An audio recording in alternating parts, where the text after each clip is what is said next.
नमस्कार दोस्तों, स्वागत है हमारे एक और नए वीडियो में। एक ऐसा सम्राट जिसने अखंड भारत का सपना देखा और उसे पूरा भी किया। एक ऐसा योद्धा जिसका नाम सुनते ही सिकंदर जैसे महान विजेता को भी भरोसा नहीं हुआ, और एक ऐसा शिष्य जिसे चाणक्य जैसा गुरु का आशीर्वाद मिला। एक ऐसा शख्स जिसने केवल अपने बल और बुद्धि से विशाल साम्राज्य की स्थापना की, बल्कि भारत को एकता के सूत्र में भी बांधा। यह कहानी है चंद्रगुप्त मौर्य की। चंद्रगुप्त मौर्य का जन्म लगभग 340 BC में हुआ था। उनकी प्रारंभिक जिंदगी रहस्यों से भरी हुई है। कुछ इतिहासकार मानते हैं कि एक साधारण परिवार से थे, लेकिन यह बात एकदम झूठ है।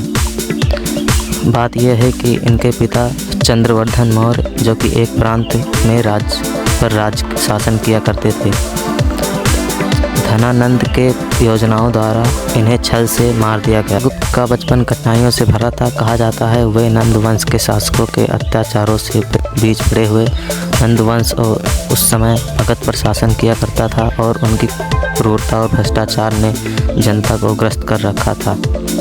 इस प्रकार से धनानंद शासन करने के लिए अपने ही पिता को अपने ही बाहों में दबोचकर मार डाला था। चंद्रगुप्त की कहानी एक महत्वपूर्ण मोड़ तब आया जब उनकी मुलाकात हुई एक ऐसे महान गुरु और रणनीतिकार से, आचार्य चाणक्य, जिन्हें हम कौटिल्य के नाम से भी जाना जाता है।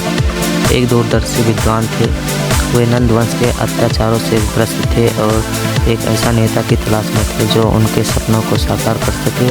चंद्रगुप्त ने चाणक्य ने वह चिंगारी देखी जो एक साम्राज्य को जन्म दे सकती थी। चाणक्य ने चंद्रगुप्त को न केवल युद्ध कला और रणनीति सिखाई, बल्कि उन्हें राजनीति, अर्थशास्त्र और शासन की बारीकियां भी समझाई। चाणक्य का प्रसिद्ध ग्रंथ अर्थशास्त्र आज भी उनकी एक बुद्धिमत्ता का प्रतीक है। गुरु और शिष्य की यह जोड़ी अब एक मिशन पर थी, नंद वंश का अंत और एक नए साम्राज्य की शुरुआत। चंद्रगुप्त और चाणक्य ने अपनी रणनीति बनाई। इससे पहले उन्होंने छोटे छोटे और राज्यों को अपने साथ जोड़ा। चंद्रगुप्त ने अपने सैन्य क्षमता को भी बढ़ाया और चाणक्य ने कूटनीति के दम पर विरोधियों को कमज़ोर किया। आखिरकार लगभग 322 BC में चंद्रगुप्त ने नंद वंश के अंतिम शासक धनानंद के खिलाफ युद्ध छेड़ दिया। यह युद्ध आसान नहीं था।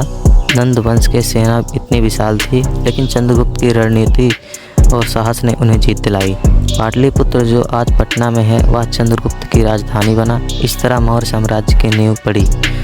लेकिन चंद्रगुप्त की महत्वाकांक्षा यहीं नहीं रुकी। क्या आप जानते हैं कि चंद्रगुप्त ने न केवल भारत के कई हिस्सों को ही एक किया, बल्कि विदेशी आक्रमणकारियों को भी चुनौती दी। इस समय उत्तर पश्चिम भारत पर सिकंदर महान के सेनापति सेल्यूकस निकेटर का प्रभाव था। चंद्रगुप्त ने सेल्यूकस के खिलाफ युद्ध लड़ा और उसे हराया। इस युद्ध के बाद सेल्यूकस ने न केवल अपनी हार को स्वीकार की, बल्कि अपनी बेटी का विवाह चंद्रगुप्त से करवाया और विशाल क्षेत्र मौर्य साम्राज्य को सौंप दिया। यह भारत के इतिहास में एक ऐसा ऐतिहासिक क्षण था।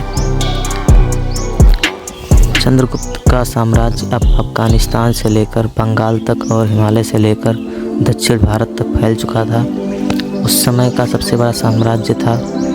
लेकिन चंद्रगुप्त केवल एक योद्धा ही नहीं थे। वे चाणक्य की सलाह पर उन्होंने एक मजबूत प्रशासनिक व्यवस्था बनाई। व्यापार, कृषि, कर प्रणाली को व्यवस्थित किया गया। सड़कों और सिंचाइयों की व्यवस्था का विकास किया गया। लेकिन चंद्रगुप्त की कहानी और एक और पहलू है जो हमें प्रेरित करता है। अपने जीवन के अंतिम वर्षों में चंद्रगुप्त ने आश्चर्यजनक निर्णय लिया।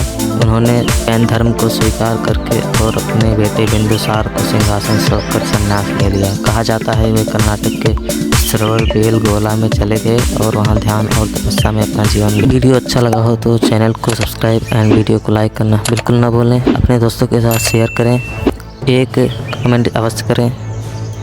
चलिए मिलते हैं किसी और नए वीडियो में। तब तक के लिए जय हिंद, जय भारत।